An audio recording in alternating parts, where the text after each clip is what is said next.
All right, you guys, here we go. We are going to get right back to it. We left Rainy sitting in the Whisperer and making a decision that he was not going to betray his friends. We're at the bottom of page 442. Let us begin, the Whisperer repeated. Rainy braced himself. Let the worst come. He would be brave enough to resist, and he would not be alone. Let us begin, the Whisperer repeated more insistently. Not just yet, Rainy thought.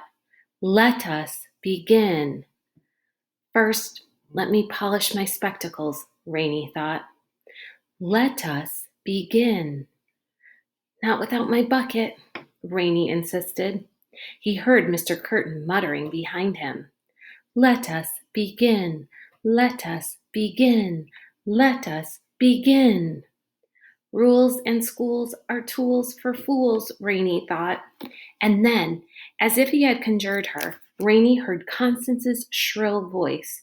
It was perhaps the first time he had ever been glad to hear it. Help! Open up! Let me in! Psst! Sputtered Mr. Curtin. What is wrong with this infernal machine? And now another interruption. Where is that voice coming from? From the window, said Sticky, who looked every bit as surprised as Mr. Curtin. The window, Mr. Curtin said, thrusting the red helmet from his head and looking towards the window. Nothing was visible beyond it except blue sky. He grunted and lowered the helmet again. Never mind. We will just ignore it. I'm going to finish this session if it's the last thing I... Open up! Open up! Open up! Shrieked Constance.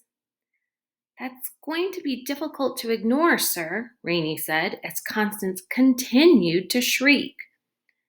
This is outrageous. How am I to concentrate if... Mr. Curtin's face twisted with frustration. Very well. I'll have to address this. The window latch is too high for me to reach from my chair. However, George...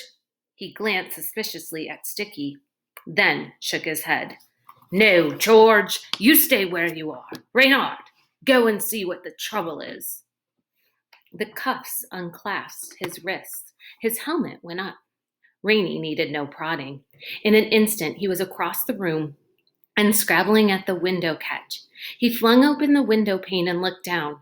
Just beneath the window, the miniature figure of Constance Contrary hung desperately to the flagpole. Rainy's first impression was of a koala bear hugging the trunk of a fallen eucalyptus tree. Her entire body was trembling with effort, her eyes rolling with fright.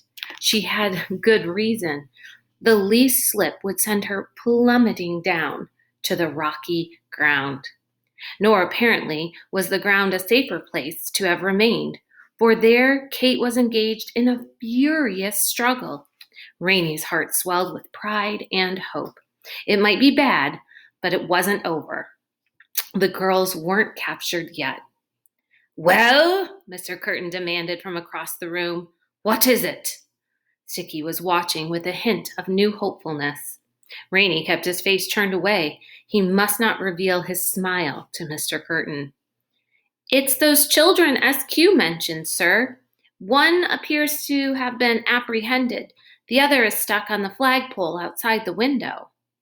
Mr. Curtin seemed unsure whether to laugh or to snarl. Go ahead and haul him inside, then. This will be our last interruption. It's a girl, sir, Rainy corrected. Sticky, can you help me? Sticky, having recovered a bit of strength, came over to hold Rainy's legs as he reached out and lifted the frightened girl through the window.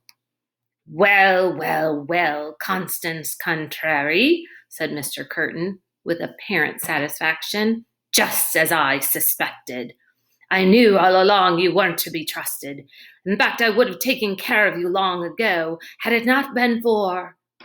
He gave a sudden start, whipping off his glasses to reveal bright green, horribly bloodshot eyes quite flaming with angry realization.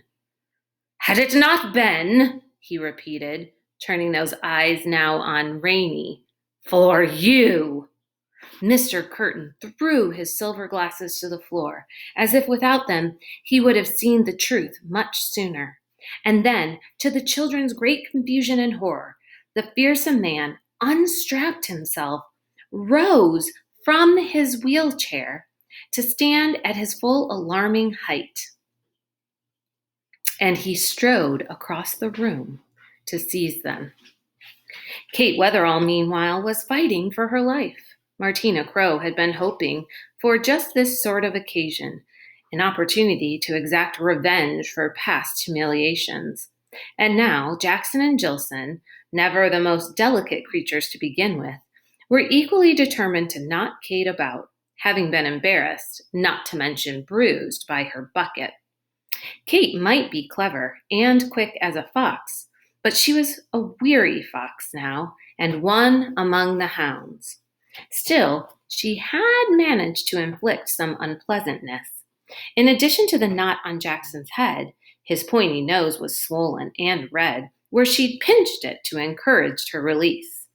Jilson's ear was ringing painfully, the result of a well-placed elbow, and Martina had been rebuffed by an excruciating shin scrape.